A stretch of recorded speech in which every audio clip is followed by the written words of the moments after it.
ahead and begin the presentation. So what are we going to cover today? We're going to talk about sort of what's going on in today's Portland's housing market and how the pandemic has affected the prices that we see in the homes that are available for sale.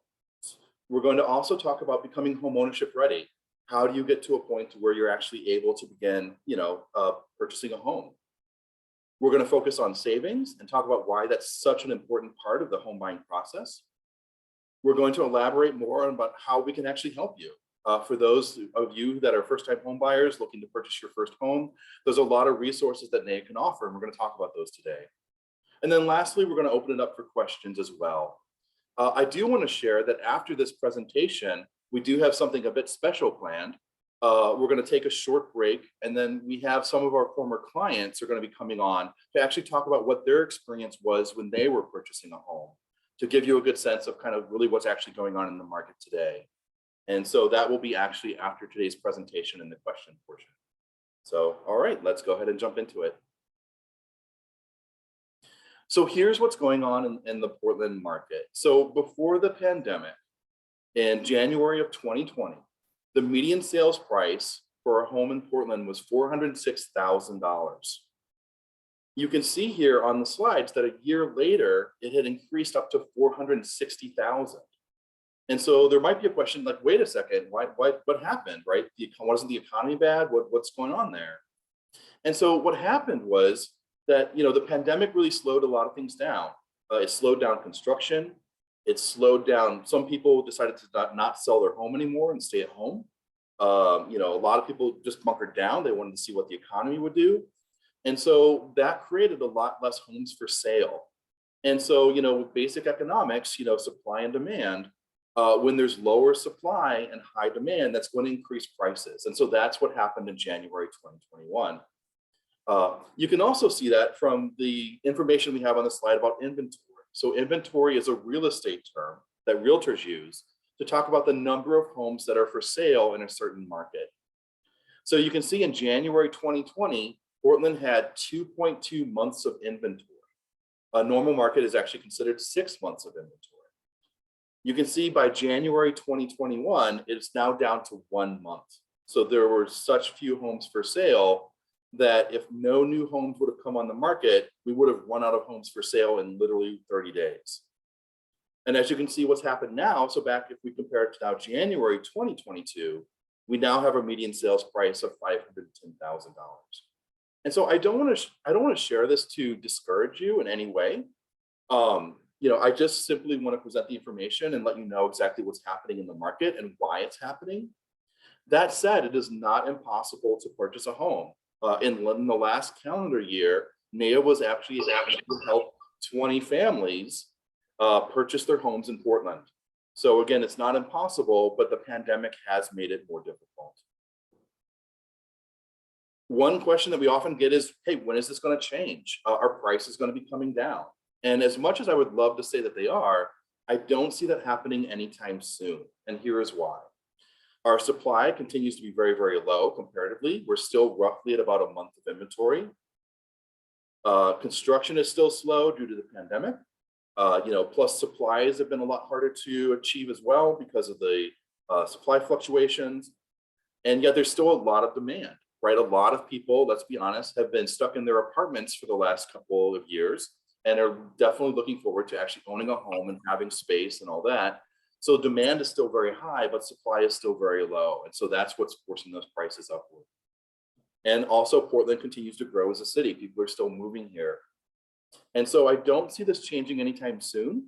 But again, that's why we're here, to be able to help you sort of surmount these barriers and to achieve homeownership for yourself. So again, this is a bit outdated. We actually had 20 clients close in 2021, which was amazing for us. That was a record year. So again, I just really want to encourage you, it is not impossible to buy a home. We've had several families do it. It's only just become more difficult, but again, that does not make it impossible.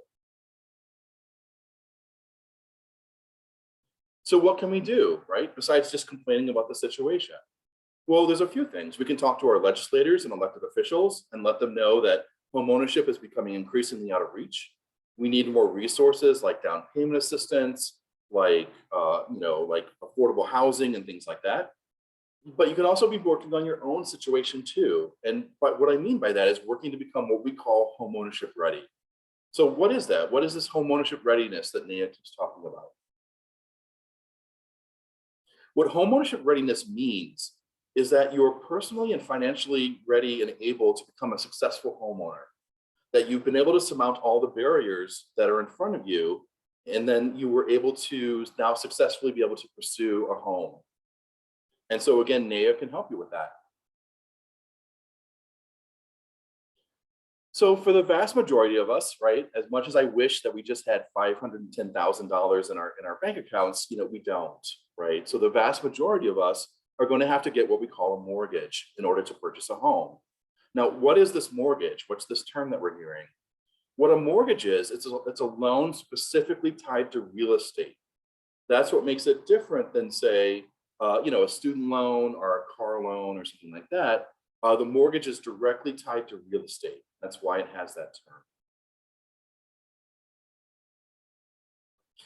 And so in order to qualify for a mortgage, right, lenders are going to look at a lot of criteria in order to assess, not only, are you qualified to get a loan, but how much of a loan can you qualify for? And so they're going to look at a lot of different things.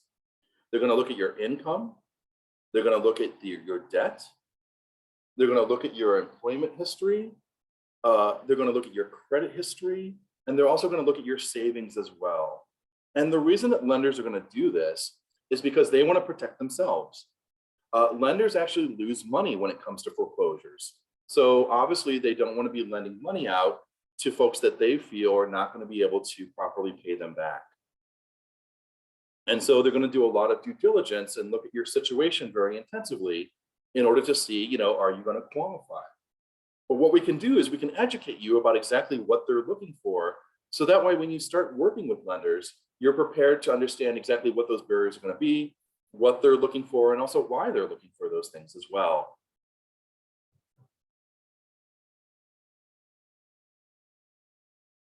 So the first is income, and makes sense, right? A lender's going to want to see that you're going to have the income, whether it's from a business or from Social Security or from wages or wherever it comes from, that you're going to have the income in order to be able to afford this monthly mortgage payment. And so one of the interesting things about this is lenders will actually look at your gross income and not your net income. And so let's explain what those are. Gross income is income before any deductions, any union dues, any health insurance, Social Security, Medicare, taxes, all those things like that, right? So that's your gross income. And so lenders look at your gross. What they don't do is they don't look at your net income. And again, your net income is after all those deductions. It's what you actually deposit in your bank account, every couple of weeks. And so you might wonder, like, well, wait a second, that gross amount isn't actually the amount that I receive. Why are lenders looking at that? Why do they use that amount? And the reason for that is because of discriminatory purposes. Different states have different tax structures. So for example, in the state of Washington, they don't have an income tax, whereas Oregon does. So if lenders worked off net, as an Oregonian, I could sue them and say, hey, you're making it harder for me to buy a house because I live in Oregon. And that's not fair, right? Why can somebody in Washington be able to buy a house, but I can't? And so that's why lenders work off gross. But it's important to realize that because again, gross isn't the actual money that we make as much as we wish that to be different. It's actually our net income is what we take home with us. And so it's important when you're looking at budgeting and things like that to realize that the lender's looking at an entirely different number than the number you're using to determine whether you can pay that mortgage or not. Now, obviously, for those wage earners, they're going to be looking at things like pay stubs. For those folks that are self-employed, they're going to be looking over the last 2 years of your tax returns. And this can be a bit of a catch-22. Most business owners will try and reduce their income on their tax returns to have a lower tax bill. That's a strategy, and most business owners do that. The rub with that, though, is then the lender looks at those returns and say, oh, well, you didn't really make very much money you're not going to qualify for a loan because this is how much that you're legally telling us that you make. And so that's something to take into consideration if you're a business owner. And again, we can go into much more detail in this when we're actually working with you one-on-one, but it is a bit different for business owners compared to wage earners. And I just wanted to share that.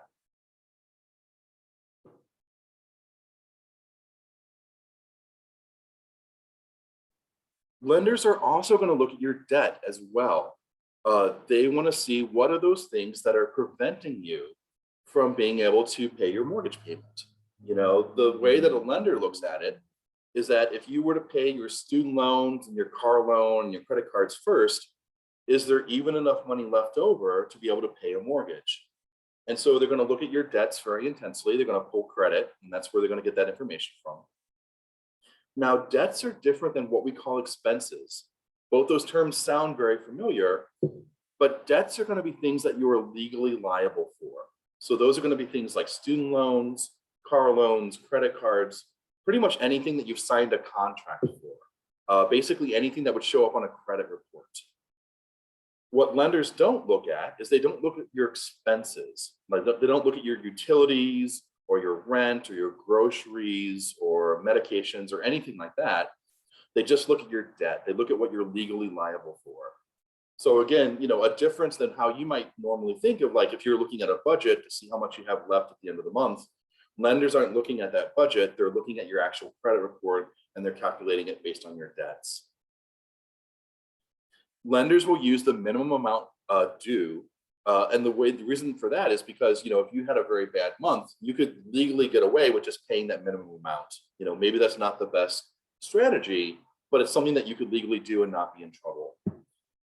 So they're going to always use the minimum amount. So you might pay $50 a month on your credit card.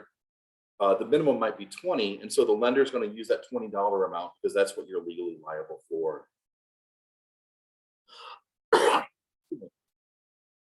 The other thing that I do want to share is that highly, highly, highly affects what you can borrow. You know, when you're in this process and serious about it, don't accrue any new debt. Don't go out and open up any credit cards. Don't go out and buy a car. All of those things are going to radically change your relationship with the lender. So what I strongly recommend as a coach is that, you know, keep everything as stable as possible while you're in this process. Once you close on the home, the lender's gone. They're off and doing their own thing. Then you can do whatever you need to do with your finances. But I do strongly recommend that keep things as stable as possible while you're in the homeownership process.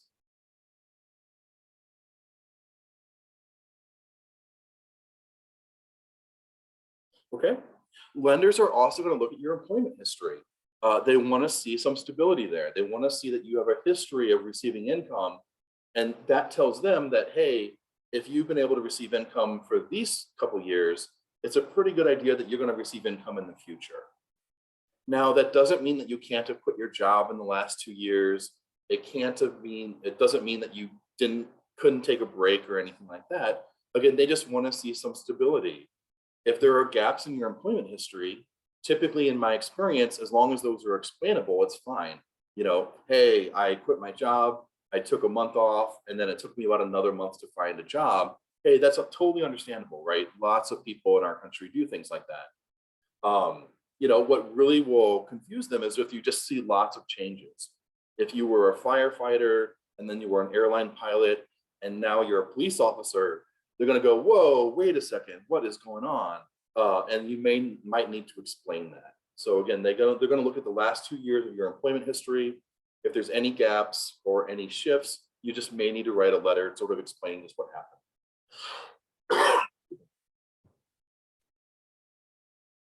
I haven't seen this be much of a barrier, but it is something that lenders do look at.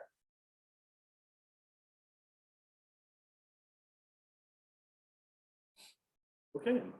They also look at credit.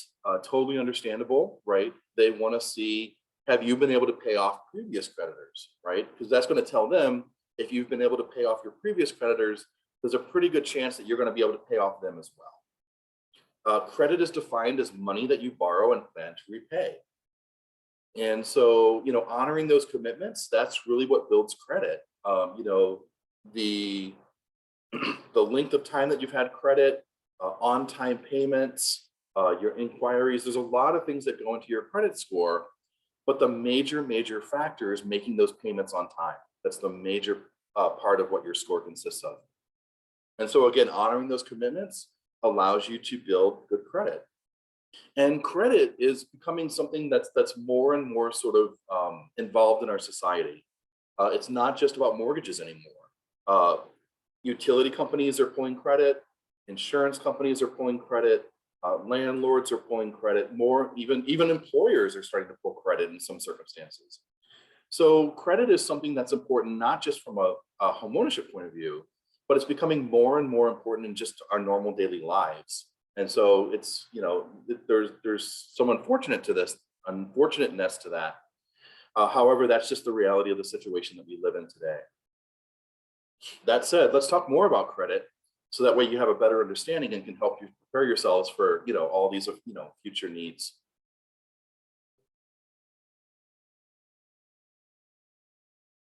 So credit is really complicated.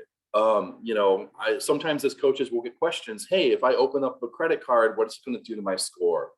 And, you know, that's not an easy answer. We really have to look at the entire picture to see, you know, what might change and what might be affected. So again, we review this in one-to-one sessions with you. You know, for those of you that decide to pursue counseling with us, we will pull a copy of your credit. We will give you that copy. We'll also teach you how to read it as well. So again, we really want to make sure to inform you, because at the end of the day, we do strongly feel that knowledge is power. And by educating you, it allows you to have more control over your own financial health. The credit, again, it's based on your history. Lenders will pull credit from all three credit bureaus. So you have Equifax, you have Experian, you have TransUnion. Those are the major three bureaus in the United States. Any lender is going to pull what we call a tri-merge, and that's a credit report from all three bureaus. And here at NAYA, we also do the same as well. So a few things that you can be doing in the meantime: pay any unpaid negative items. So typically lenders will require you to satisfy any collections or judgments before they will lend you the money for a mortgage. Also staying on time with your payments. This is incredibly important. A late payment, again, is going to really drop that credit score, especially if you have a very high score.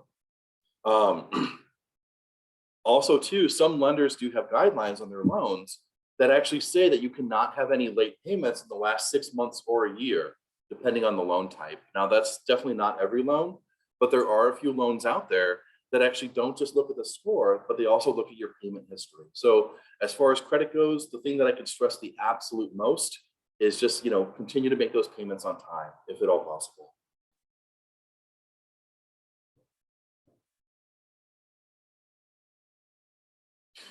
Here are a couple good rough rules. Whoops, sorry about that. Here are a couple good rough rules of thumbs for those that are looking to get a mortgage. A good rough rule of thumb. Now, just to let you guys know, there are thousands of loan types out there, literally thousands. There's no way for us to be able to know everything about every mortgage, and it's just impossible. But these are a good kind of sort of back of the envelope, good rough rules of thumb for those folks that are looking to get qualified. So a good rough rule of thumb for a credit score is a score over 640. Now, there are exceptions to that. So for example, the Native American loan through HUD allows for actually a 610 credit score. So again, there are some examples. FHA allows for a 570 credit score. So there are some examples where you don't need a 640, but it's a good rough rule of thumb. It's a good target to shoot for. The other thing with your score is a lot of loans will have what they call risk-based pricing. And that's a lending term. But what it means is the riskier you are as a borrower, the higher your interest rates and fees are going to be. So it also makes sense financially for you to have a high score, because that can help reduce some of your mortgage costs. Again, we encourage no late payments in the last 12 months, and that you satisfy any unpaid collections or judgments accounts as well. And again, we can help you with this when we're working with you one-on-one. We can let you know exactly what needs to happen on your credit in order to get to a position to where a lender will approve you.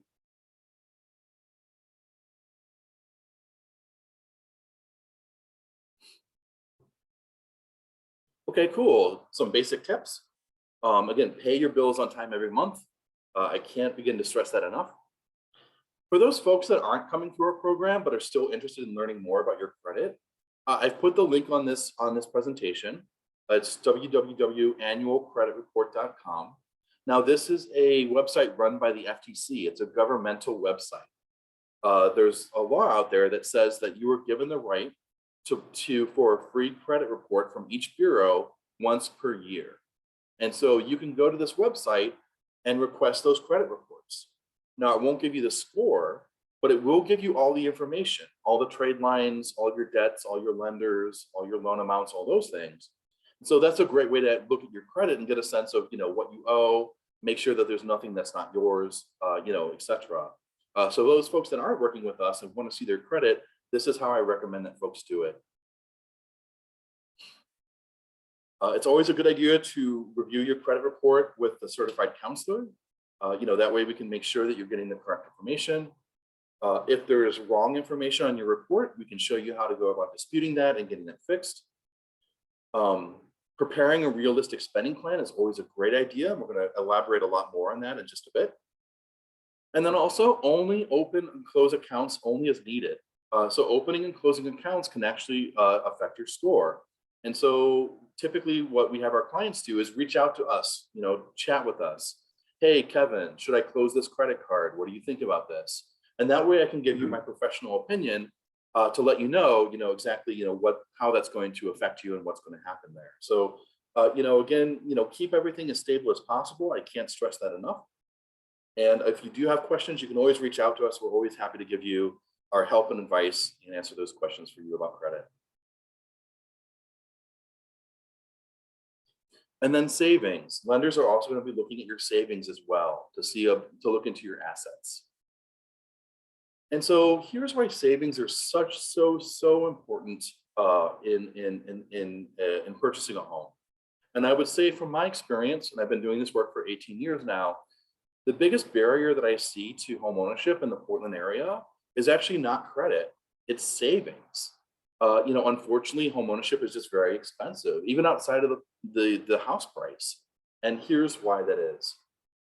So even on a 100% LTV loan, so that's a lending term, LTV means loan to value. And so what this basically means is that you would not have a down payment required. So even if you didn't put money down on the loan, you're still going to have costs before you close on the home. You're going to have the earnest money, that's a deposit on the home. So you pay that once the offer is accepted. You're going to need to get an inspection on the house as well. So that's typically around $500. The appraisal costs, sometimes those are paid up front, depending on the lender. So you could have costs that are due before you even get to closing on the house. When you do get to closing, that's when you need to have your down payment ready. That's when you need to have the money for your closing costs ready as well. So that can also be pricey. And then lastly, what about moving costs, right? What about setting up those utilities? What about the carpet that you wanted to pull up and you want to put down new carpet? So again, this money all has to come from somewhere. And so again, I don't want to discourage you. I don't want you to look at these numbers and be like, oh, I don't have this, therefore I can't buy a home. Again, we can talk about resources and other programs and savings plans and things like that. But I do want to be realistic with you that it's a lot more than just the house price. There are a lot of other costs involved, and it's good to be aware of those, because what you don't want to do is be sitting in a home and not have any furniture because there's just no money left for that. And unfortunately, I've actually seen that happen. So again, just be aware of all these costs that are involved. And so again, this is just why savings are so important. Excuse me. So let's be also very, very frank. It is way easier to talk about savings than actually doing it. And let's be honest, living in Portland has made that harder. Our rents have increased, the groceries have increased, right? Prices are going up, but our wages have unfortunately been fairly flat over the last decade or so. And so, it's becoming harder and harder to save. That's just a reality that unfortunately we're stuck with.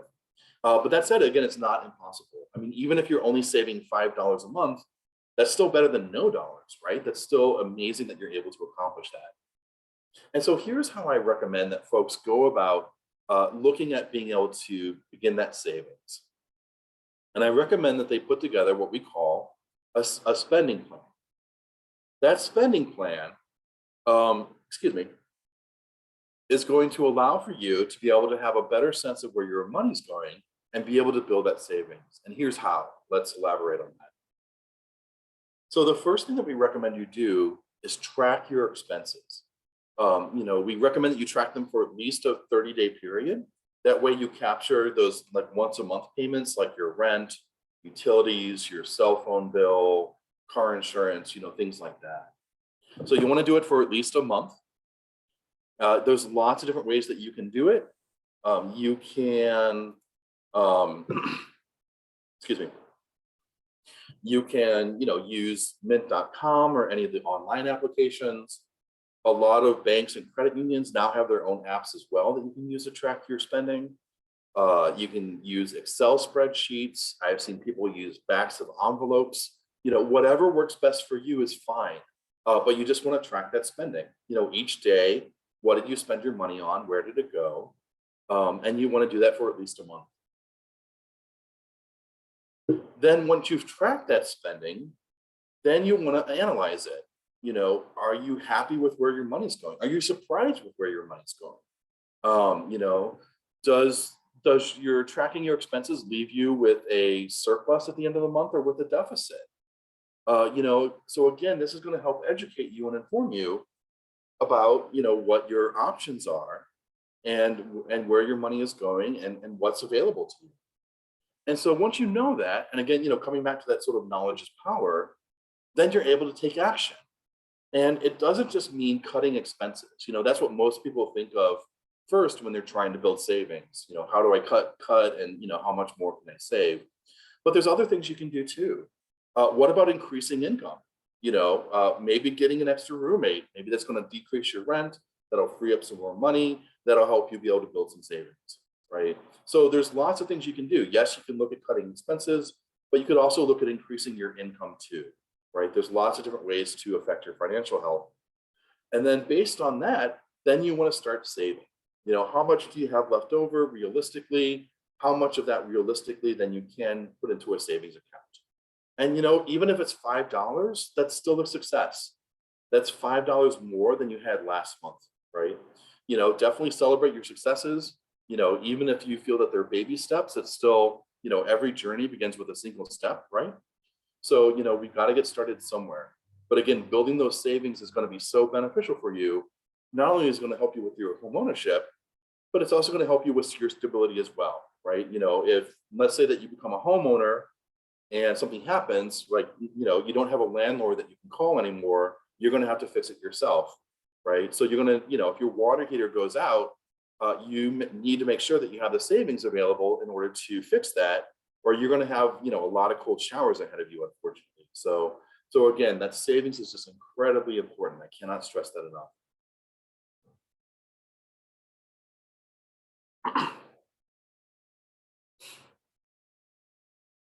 And so here are the questions. Are you mortgage ready, right? Do you have that monthly spending plan? Do you know where your money's going, and are you comfortable with it?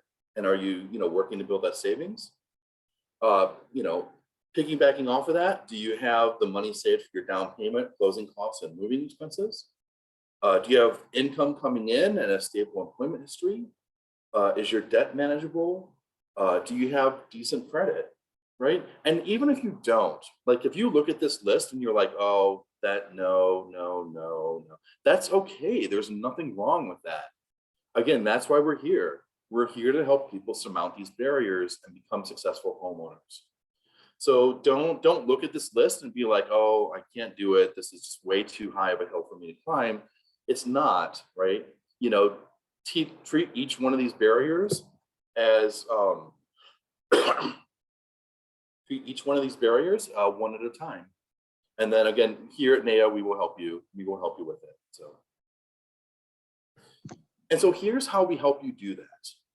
We help you do that through homeownership coaching, basically one-on-one coaching with you, looking at your financial picture, letting you know exactly what barriers exist to homeownership, and helping you, how can we surmount those? We also offer homeownership education as well. And so these are 8-hour classes that really go into depth on the home buying process. You know, what does a realtor do? What does a lender do? What does the inspector do? What are some things to watch out for? All those things like that. So we do offer a very, very in-depth homeownership education course. We also offer financial wellness education too. You know, we help you better understand what savings are, what checking is, money markets, CDs. We talk about stocks and bonds and things like that. So we also help educate you as well about just basic financial health. So again, all of our services are free. We don't charge any fees for any of our services. Again, we can help you with the savings plan. We can help you to build credit. We can help you to explore resources. Again, our goal in working with you as a coach is to help you become homeownership ready. And so here's how you get started with our program. Here's the documents that we need. We need a completed application. We need 60 days proof of income. We need the last 2 years of 1040s and W-2s, basically your tax returns. And we need the last 2 months of bank statements. And the reason we ask for this is we ask for it because these are the same documents that a lender is going to be asking for. So literally what we're doing is we're helping you prepare for the lender. So that way, when you're ready to start shopping loans, you're ready to go, you know exactly what they're talking about, and you know, you're able to navigate that process. And so in order to get started with our program, I'm going to ask that you email our homeownership counselor, that's Daniela Macias. Her email address is on the slide. I'll also type it into the chat box very quickly as well, just so folks have it. But for those that are interested in our program, definitely shoot her an email, and then next week she'll be able to get back to you and you know, get this process started. She'll send you a copy of the application. You can start getting those documents back to her. Once we have everything we need, then we're going to set up that appointment time to meet with you remotely one-on-one. And so I want to talk a little bit about some resources that are available. Like we were talking about earlier, you know, all those down payment and closing costs, right? Those are very expensive. It can be hard to save up enough money for those. So these are some resources out there that can actually help you to be able to surmount those barriers. So we have an IDA program that stands for Individual Development Account. And so that's a program that can help you to build savings. So basically how it works is you would agree to save a certain amount. We would then match that amount by 5 times. And then you would then have that full amount to be able to use towards your down payment or closing costs. There are other programs as well. So for example, if you come to me and you say, hey, Kevin, I really want to live in the city of Gresham, I might talk to you about the Welcome Home program. The Welcome Home program is a down payment assistance program through the city of Gresham for those folks that are going to be purchasing homes in the city. And so a lot of these are geographically or demographically based.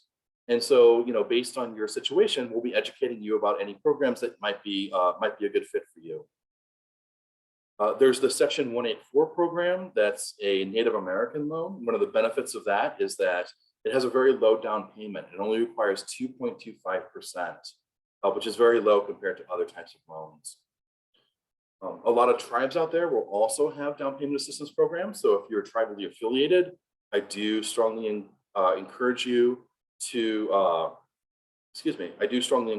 explore those options. And then also housing counseling. Again, we are a resource for you. You can always reach out to us. We're happy to answer your questions as well. So there are resources available, and we'll go much more into depth on this when we're actually working with you one-on-one. So I also wanted to talk a bit about our community resources and some of our partners out there. And so as far as counseling goes, we've got the African American Alliance for Homeownership and also Hacienda CDC. Those are 2 partners of ours. They provide the same services that we do. So they also provide homeownership education and counseling. And then we also work very closely with both Proud Ground and Habitat for Humanity, and those are developers. And so we actually have a member of Proud Ground here with us today. And so I wanted to go ahead and give her just a few minutes to go ahead and talk about her program and what Proud Ground is and how they'd be able to help you. And so I'd invite Jessica, go ahead and unmute yourself. And if you want to elaborate on how Proud Ground can help homeowners for a few minutes, that would be amazing.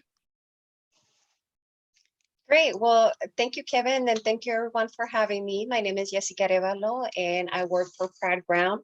We are a community land trust, and we basically offer permanently affordable homeownership opportunities for families that are low to moderate income. And so I'll add here in the chat our website. That would be the best place to go to get started with our program. Very similar to NAYA, we also have an orientation that you would go through where we explain the community land trust in greater detail. We include more information about the specific resale formula that we utilize through our share equity model. But just to share with you guys a little bit more about the community land trust, basically the main difference between us buying with us and buying in the traditional way is that in the traditional way, you basically purchase both the home and the land as a package deal. With Pride Ground, the way that we make the homes affordable is that we invest in the land and you purchase the home. And so then that way, at the time that you purchase it, the home ends up being about $100,000 less than what it would cost in the open market. And so through the community land trust, basically one of the main requirements is that at the time that you purchase it, you'll be able to purchase it at a low price, but also in the future, if you ever decide to sell, you would be agreeing to also sell at a reduced price to another family that's low to moderate income.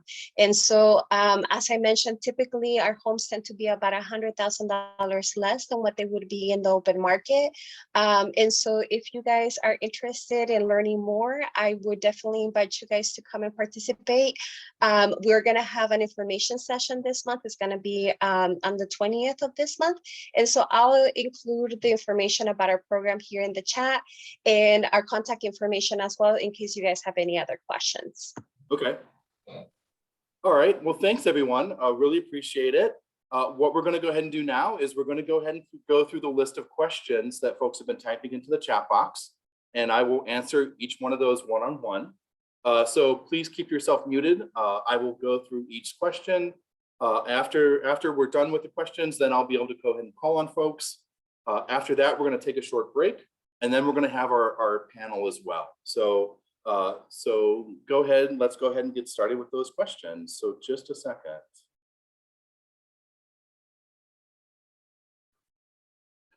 Okay, first question, how does getting married affect our homeownership eligibility?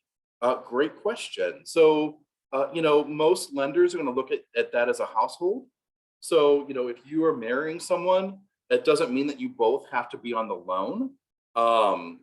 Lenders can look at just using one person or the other. So it's very, very possible if you're married that depending on the type of loan and the lender, that it can just be one person or the other based on, maybe one person has good credit and one doesn't, or one has income and one doesn't, or things like that. So it can affect things. However, even if just one of you is on the loan, you can still put both of the partners on title. So you can both be homeowners with just one person being on that loan. So it can affect things, but it can also possibly not affect things, which is, I know that that's a great answer to that question, but it is very complicated. But it doesn't automatically mean that both of your scenarios are going to be used if you're purchasing a home. Excellent question.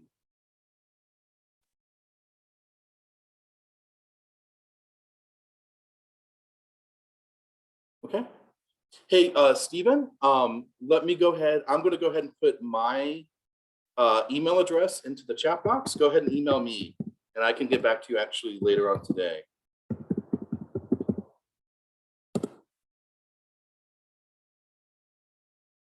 Okay. Good question so far.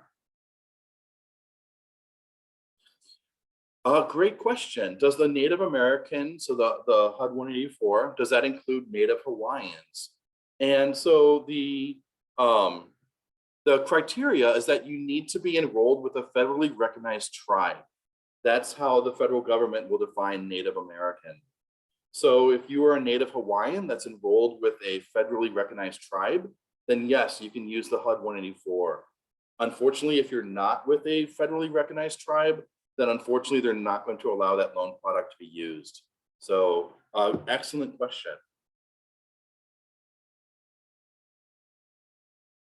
Okay, here's another question about 184. Is mortgage insurance a part of the loan? Yes, it is. Unfortunately, all governmental loans, so that would include HUD 184, FHA, etc. Those loans have what is called mortgage insurance. And mortgage insurance is insurance that basically insures the lender that in case they were to foreclose, that they wouldn't lose any money, basically. Unfortunately, for most folks, in order to get out of mortgage insurance, you would need to put at least 20% down. However, unfortunately, governmental loans require the mortgage insurance, and they require it for the life of the loan.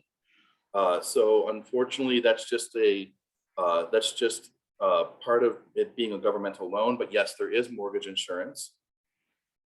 There are no prepayment penalties, so that's good. A lot of those went away back during the foreclosure crisis, so that's a good thing. Is reamortization allowed? You're allowed to refinance the loan, if that's what you mean. So that's typically what I recommend for those folks that do have the equity in their home and don't want to pay the mortgage insurance. Are the broker fees lower for the 184? Not exactly. It's really up to the lender to charge those fees. So it's not so much that the fees are going to be lower. In fact, actually, sometimes the fees are higher because you also have that upfront mortgage insurance as well. Who are the local approved lenders? I know Cascade Residential does HUD 184. Equity Atlas also does 184. We have a list of folks. So again, I typed my email address into the chat. If you'd like to shoot me an email, I'm happy to send you over a list of folks on our professionals list, and we have those listed that do the HUD 184 loan. So I'd be happy to send that to you. Just send me an email and I can send that to you early next week.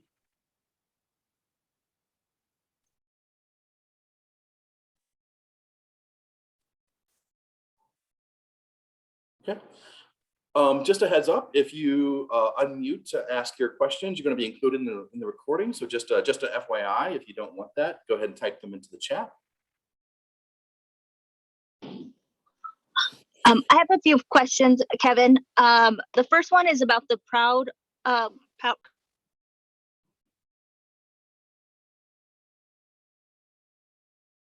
Sorry about that, Trish. Can you unmute yourself again? Sorry, thank you. Can you hear me okay now? Yeah. Okay, so the proud ground I had a question on because I know they have certain criteria for how much money you make each month. And when I was speaking with a lender, one of the things we tried to do was try and keep my mortgage payment the same as what I'm paying currently for rent. And so my income exceeds that, but also my loan isn't enough to, it fits in those proud ground like mortgage payment scenarios. I'm curious if there's like how to work that out as question one. And then the second question I had is with down payment. I'm Navajo, and so I had called my local tribe and they didn't have any first-time buyer assistance programs or grants that they offered. And again, with current grants that I've seen out there, I don't meet that income criteria, but also I can't afford some of these mortgage payments for, for whatever my income says. So my income says I make a lot of money, but I don't technically. And so I'm curious, are there other programs out there that I'm not seeing or missing that do offer grants for down payment for a first-time homeowner buyer? Okay, let me jump into, so I mean, those income guidelines are fairly strict. There's not really any ways around them. What you're talking about is I mean, what we call a catch-22, and it exists because housing prices are so high in Portland that even if you make over 80% of the area median income, which is most of the income guidelines for these programs, it can still be very, very difficult to have an affordable house payment or to even buy a home. And so, we're well aware of that. But at the same time too, these programs are really targeted to those folks that just don't have the income to be able to purchase a home whatsoever. As far as your tribe, some tribes do offer assistance, some don't. It's up to the tribe. What I would recommend is come work with us one-on-one. That way we can see your financial situation. We can see exactly where you're looking to purchase. and that can help us possibly connect you with programs. So I would strongly encourage you to work with us as an organization, and we can try and help you through that. But yeah, I would definitely, great questions, but I would definitely work with us and we can help you explore some of those resources. Next question. How will my student loans affect ability to get low interest rate? So again, great question. Lenders are going to be looking at your debt to get a sense of how much you can afford. And so if you have a high student loan payment, that's less money that you have available to be able to use towards a mortgage payment.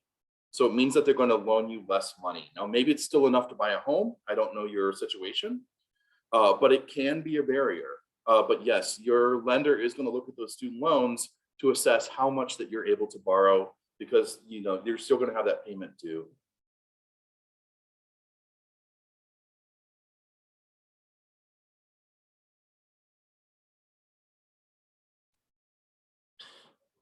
As far as just re-amortizing the loan, it wouldn't be an inheritance per se, it would actually be a foreclosure. So in order to re-amortize the loan, you would need to apply for a modification. Depending on the loan and the investor, those guidelines can be very different, but it wouldn't be affected by an inheritance. It would be affected by you falling behind on the mortgage, just to let you know. Yeah, Trish, you're very, very welcome. Everyone here is welcome. I'm totally happy to answer your questions. Any further questions? These are great questions, by the way.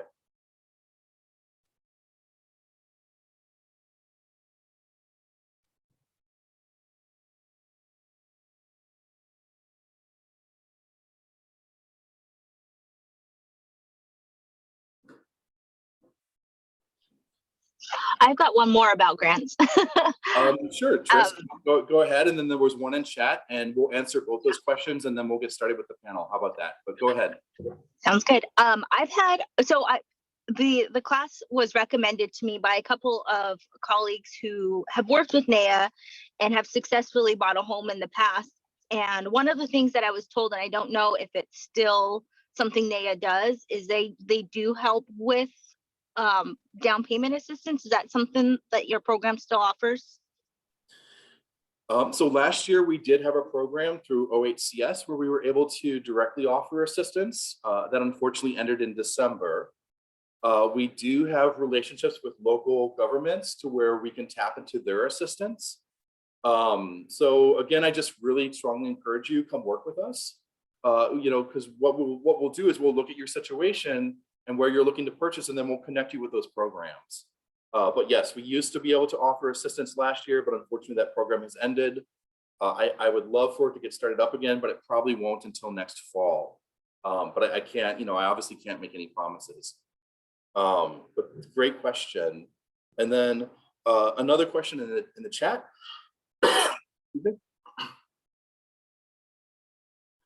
Does getting help from NAYA cost money? No, we do not charge any fees for any of our services at all. So again, all of our services are free. We pay for it through like grants and foundations and other types of assistance. So no, we don't charge any fees for any of our services. We want you to put that money in savings. So great, everyone. Thanks a lot. These were fantastic questions. And so what I'd like to do now is actually transition us. We've invited 3 of our former clients to come and talk with us and answer some questions about what their experience was like. So let's go ahead and introduce them.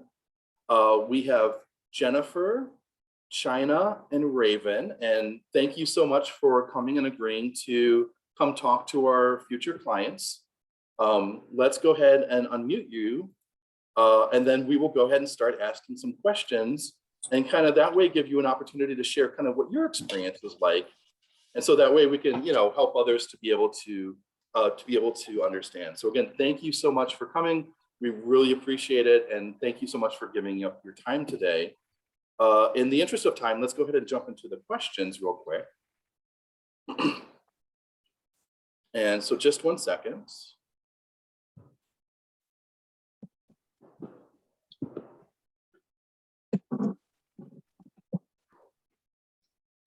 And so the first question for our panelists Can you describe for us in a couple of minutes what the process was like for you buying a home? And I'll go ahead and start with Jennifer. What was the process like for you? Well, I feel like it all started. Can you hear me? Can everyone hear me? Sorry, I should have asked that. Yeah, we can hear you fine. Okay. I think it started with addressing the debt that I had already had, like on my credit report. So I think that is where I started. Probably a year or two before I even purchased my house, I had some debt that was following me around, some medical debt. So that I think is where I started.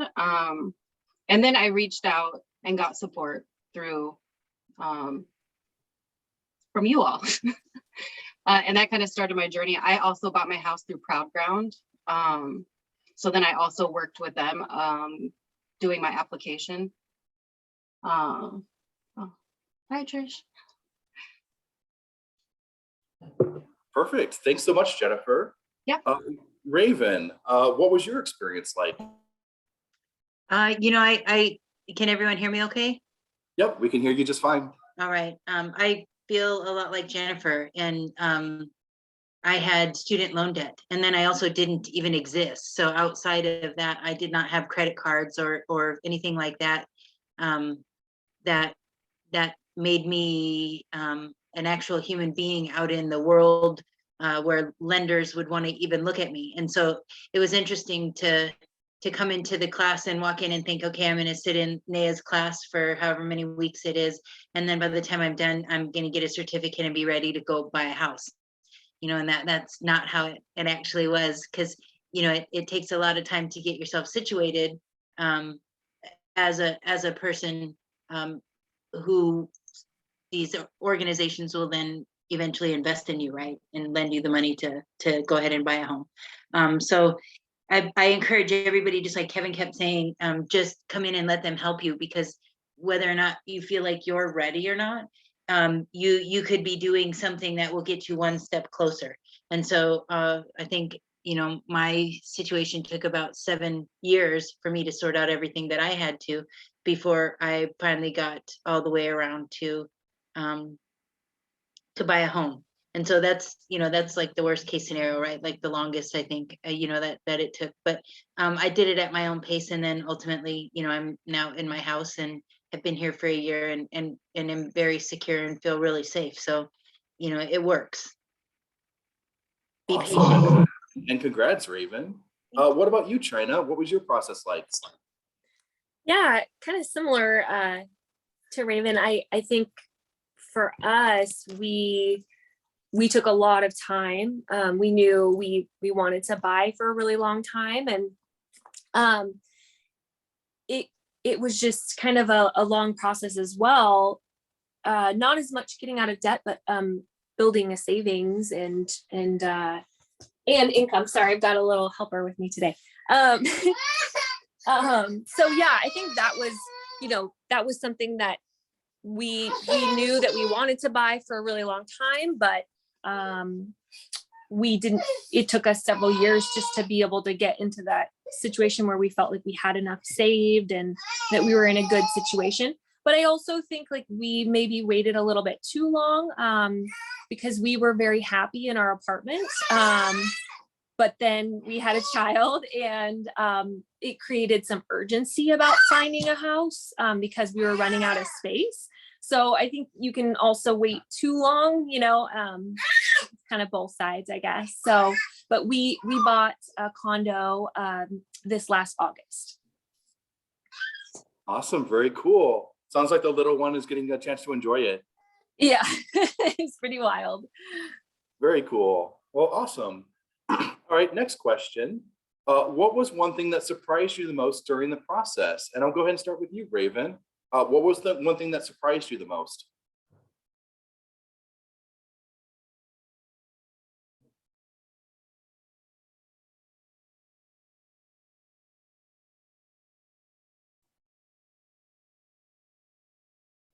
Okay, she's having a bit of technical difficulty. Were you asking for me? I'm sorry. I Oh, went to yeah, go there you refill my go. coffee. I knew it. No sweat at all, Raven. Sorry about that.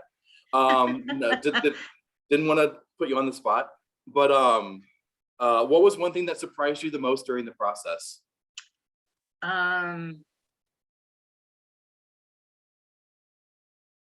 How supportive everyone on your guys' end was, because it is a, you know, I came again as a single mother. You know, my son was still in my home at the time. He's moved out and moved on.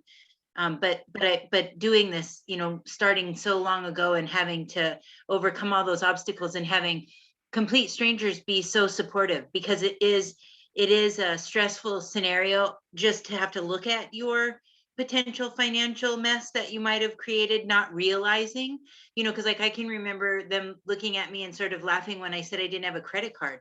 And in my mind thinking, hey, I thought I was doing a good thing because I wasn't getting myself turned around. But reality is you do have to, on some level, play this game, you know. And so then having folks around there that were complete and total strangers like yourself, Kevin, you know, and your cohorts are there at NAYA, that were just so encouraging. Like, you know, I would literally have breakdowns and think there's no way I'm ever going to be a homeowner in the city of Portland, because the matrix is set up for a 2-income household. I mean, there's just all sorts of these fiery hoops that you have to jump through outside of just getting your own mess cleaned up. And so to have support from folks like yourself, like I said, complete and total strangers that hold your hand and then keep telling you, come back to the table. Because like I know I left, you know, the program for, that's why it didn't take me 7 long years of sitting there, you know, pounding away at everything. I'd leave the table, you know, and go away for a year or two and then come back and go, oh, you know, I think I might be in a better situation now. Can we look at it again? And they'd say, well, you got to go through the class again. And, you know, and you got to go through this process again. And I'd get kind of annoyed, but I'd realize that there's steps that you have to follow. It's also teaching you all of these other things that you don't really realize outside of maybe how to manage your money, or whatever you're being taught how to follow through in a process, you know, from start to finish. And so I think those were probably the greatest gifts I took away from the process, was just being so supported in a pretty scary and big deal, you know, buying a home. For someone who didn't even have a credit card, that might have ran a balance of maybe $250, because usually that's what they do to you when you first start, $250 or $500. I was so nervous about having some sort of debt that was that minimal, to then you guys walking me through the process and then ultimately having a home loan in my name, you know, is to me huge. Wow, that's awesome, Raven. What about you, China? What was one thing that surprised you during this process? One thing that surprised me was how much you have to advocate for yourself, and just that sometimes you can't always trust the people. Like the lender that we chose, unfortunately, it was a really bad experience. And so that really surprised me. And I, kind of like Raven saying, I felt really lucky to have you, Kevin, to be able to call or email and say like, hey, like this is what's happening. I don't know what to do. And so yeah, just advocating for yourself felt like I kind of thought we would just be able to trust these people and just be like, okay, they're going to do their job and we can kind of just let it happen. But I definitely think you need to be like proactive in the home buying process and take what you've learned from the class and just kind of ask a lot of questions of your lender, of your realtor, and make sure that they're doing their job. Because at the end of the day, like you're not gonna close on a place if, you know, if things aren't getting done. So yeah, that just kind of surprised me, I guess. Wow, that's great advice. Thanks again for sharing. Mhm. Definitely trust but verify. You're absolutely right. And then Jennifer, what was one thing that surprised you as well? I'm gonna go with what Raven was saying. I also didn't have credit cards or anything, and I'm a single income household too. And so I felt really grateful for your guidance, as well as I am grateful that I had an amazing lender. Like the person was really like explain things, because I wasn't understanding a lot of the paperwork. It was not in my scope of knowledge. And so I felt like I was constantly like, could you explain that to me again? Or could you tell me what I'm actually supposed to be doing right now? Because I feel like I don't know what I'm supposed to be doing. And then just like advice and support. And I thought I was going to need to be more on guard and be like, oh no, I don't want to get, screwed out of stuff or like sign the wrong thing. And it felt like a really big commitment. It was terrifying. And I feel really grateful for the folks that like came into my life at the right moments during the process. Wow.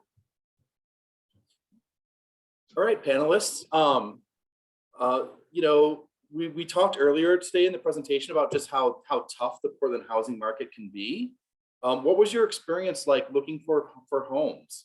And I'll go ahead and start with China. China, what was your experience like?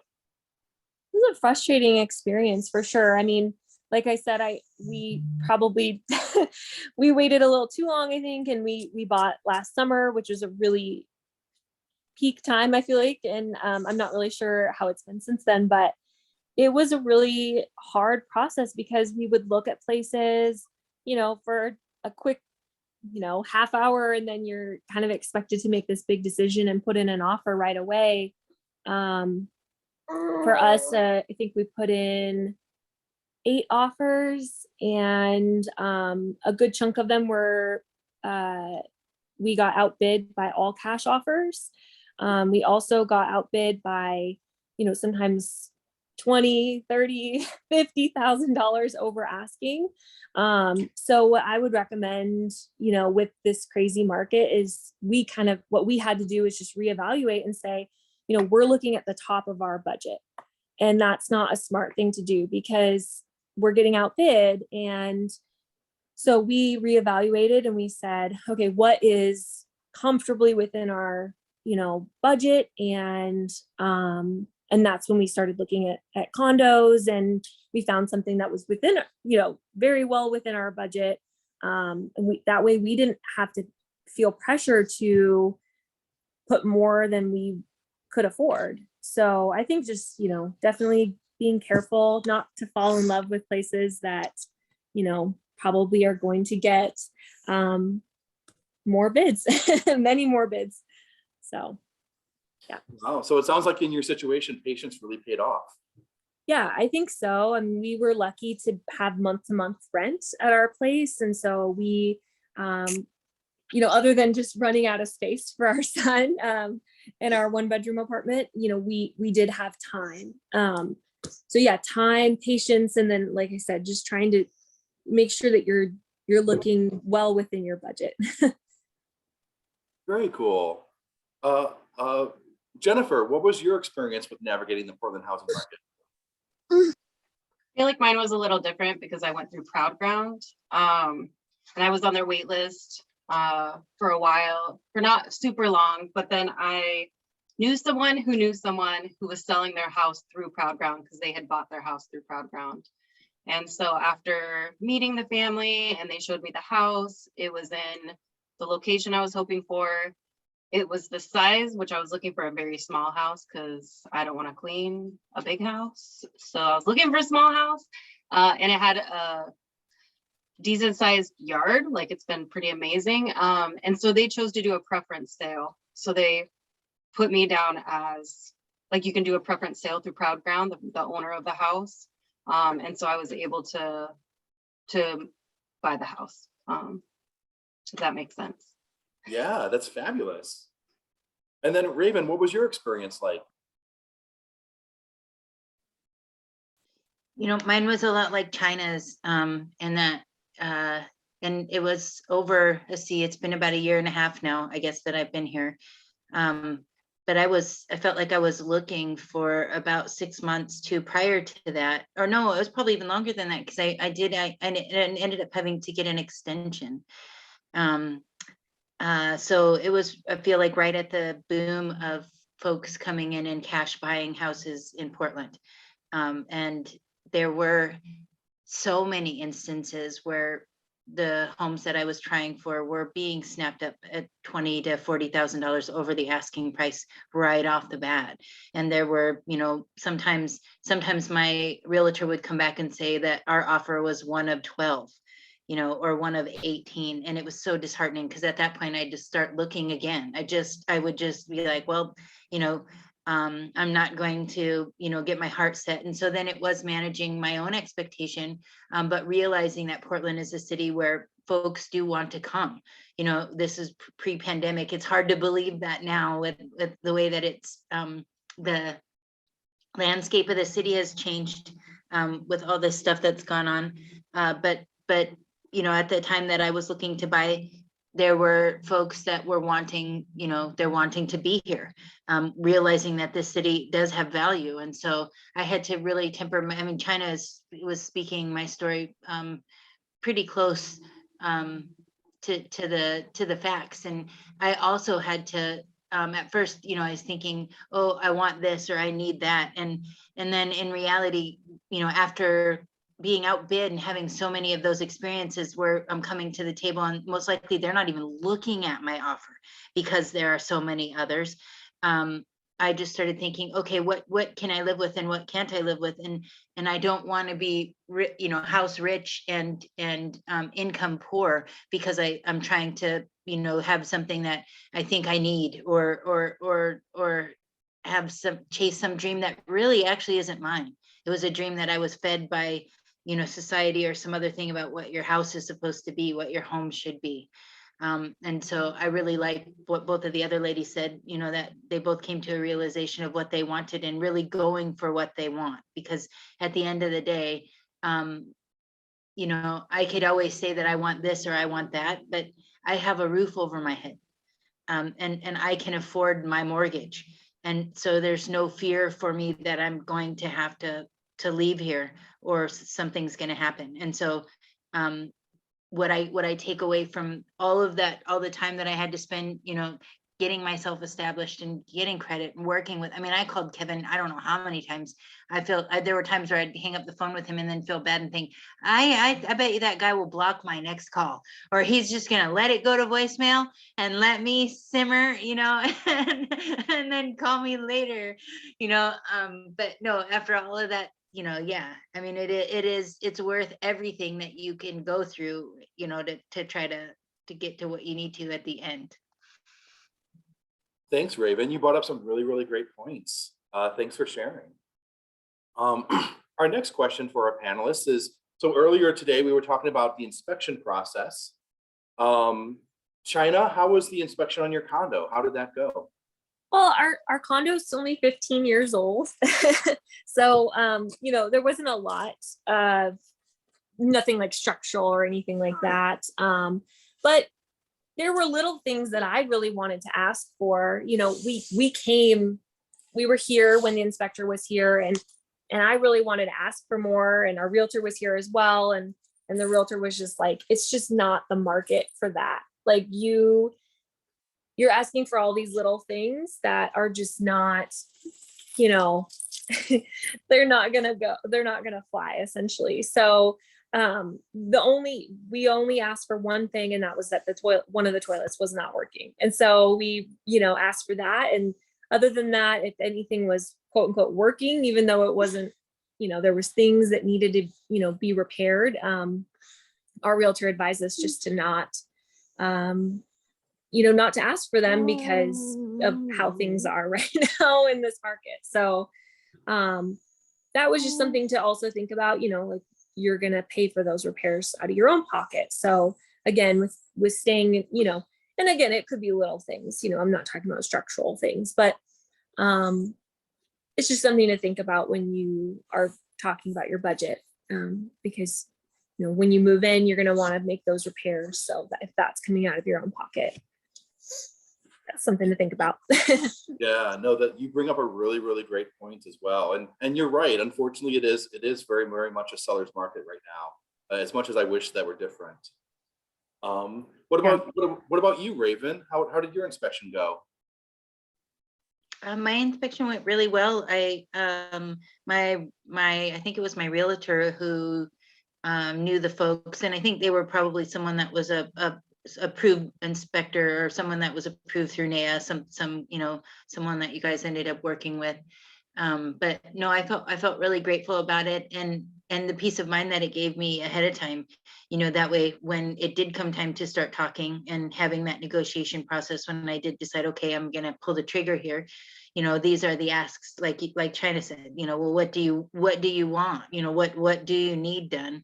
And it sort of, all prior to that, I felt really powerless, because there was so much out of my hands, you know, just all I could do is make an offer and say I like something. But then finally I have something to hold on to, where I can say, okay, well, you know, what are you going to come back to the table? How bad do you want to unload this place? You know, and how much are you going to come back? And so I felt like for the first time in the process, in the transaction, I had power after the inspection, and also just the peace of mind of knowing that my house is inspected. So when I do turn around and go to move, you know, when that time comes, I have that also to show the potential buyers, you know, that this is what's gone on, and these are the improvements that I've made, you know, since then. And so, you know, here's what the house is actually valued at. Very cool. And then Jennifer, what about your inspection? Did anything come up, or were you able to get any repairs done? I did have some things that came up. My friend recommended the inspector because I have some friends that are in construction, and he was very thorough, like intensely thorough. And so he found some issues with like mice under the house where they had just redone the insulation.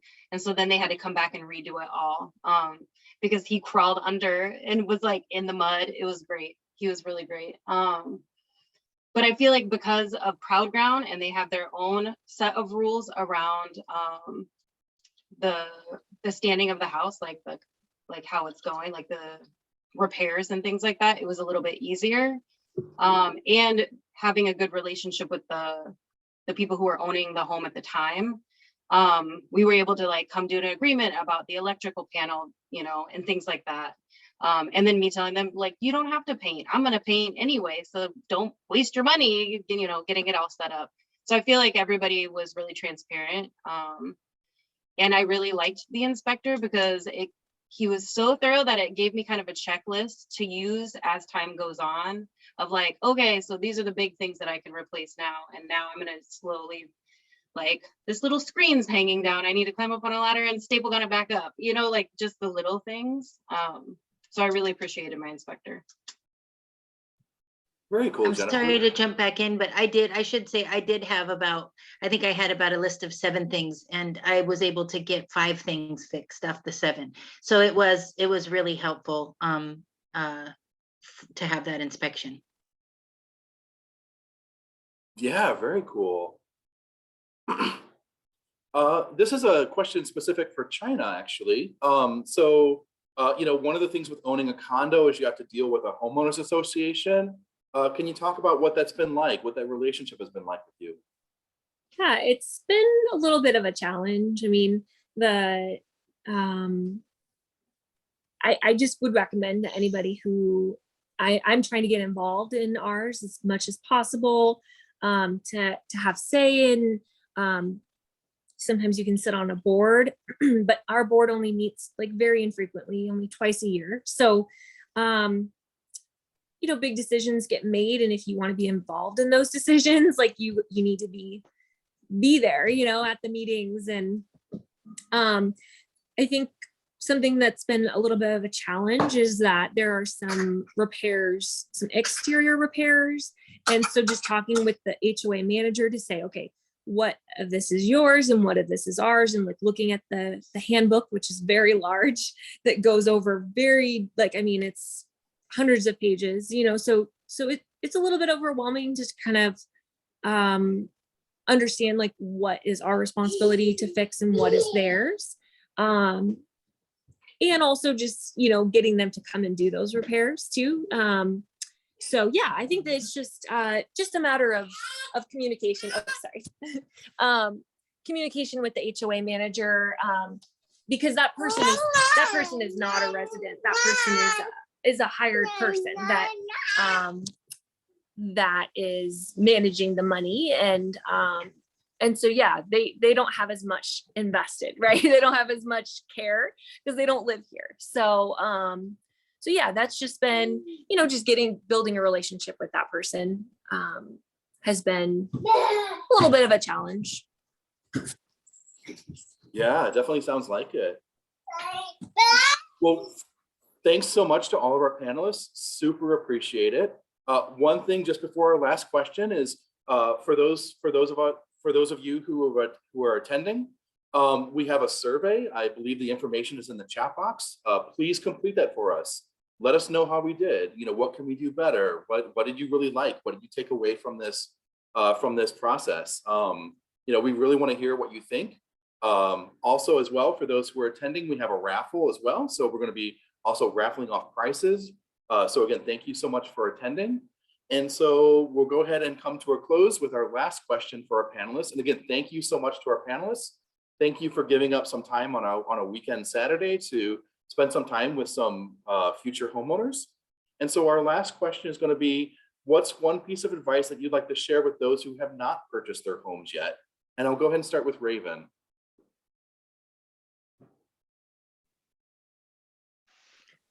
Save your money. Start saving money now. I did not have any kind of a savings, and I was almost proud of that, which is sad to say now, because I have 2 savings accounts now, and I think through the program encouraged potentially 3, which was mind blowing to me, and I could not quite wrap my brain around the 3rd one, but I did not have any savings at all, and would often tell people in the very beginning, I don't understand, you don't, I'm living paycheck to paycheck. You can't talk to me about saving anything. But yeah, no, if you can put $5 away, cut out one of your drinks or your, whatever it is, something small, like you really can do it. That way you get yourself just comfortable with the idea of putting that away ahead of time, because you're showing, not only are you saving money, but you're showing the program and you're showing lenders that you've established this relationship and this sort of, I don't know if it's not grit, but that you've dug down deep into something in yourself, and you've shown that you can, follow through with this process. $5 a month doesn't sound like a lot, but it shows a lot in, like, imagine if I would have just put $5 away at the beginning of that 7 years, it would have been huge, for both of those reasons, showing that I could stick with something for that time frame, and then see it all the way through, but then also that I was saving. Yeah. Anyway, save. Yeah, man, that is fantastic advice for sure. Jennifer, what's a piece of advice that you'd like to share with folks? I think be flexible. Yeah, I was pushed to be more flexible than I've ever been before. And also be hopeful. Because a lot of times I was like, oh, I don't know if this is gonna work out, or, things changed very quickly when it comes to paperwork and all kinds of things. So being flexible and being hopeful were very helpful. Yeah, no, absolutely. I would definitely recommend that as well. That's fantastic advice, especially for this kind of market that we're in. And then China, what's a piece of advice that you'd like to share? Yeah, I think those are both really good advice. I would recommend both of those things that they just said, but I also just would say, like I had shared, I had kind of not the best experience with our lender, which was unfortunate. And so, just really finding people that have good reviews from your personal, I know Kevin, they have, like Kevin mentioned, they have a list of people. And also don't be discouraged when you're shopping for loans, I guess is the other thing I'll say, because sometimes I was like, gosh, I feel like I filled out so many of these, and it was a little bit overwhelming to go through them. But also, like I said, Kevin was great about going through those with us and, just trying to understand, okay, kind of weighing, your options. Okay, if we pick this loan, then we've got these fees. If we pick this loan, then it's a little bit higher interest rate. So yeah, I think just at the end of the day, we kind of went with we went based off of, what we thought was the best loan instead of maybe the best loan officer. And it just was a bad experience. So the lowest is not always the best, I guess. So, yeah. Yeah, that's a great point. One thing that we typically will encourage folks is to actually interview their lender. Do you get a hold of folks well? Do you respond to email? Those kind of things like that. So yeah, absolutely. That's fantastic advice, China. Thank you so much for sharing. Mhm. So, all right, everyone. So again, thank you. A big hands off to our panelists. Thank you so much again for giving up your time, and congratulations on your home. I'm just so proud of you. I'm so glad that you guys persevered, and I hope that you guys are enjoying homeownership. And again, thank you for sharing for all of our future homeowners as well. We really, really appreciate it.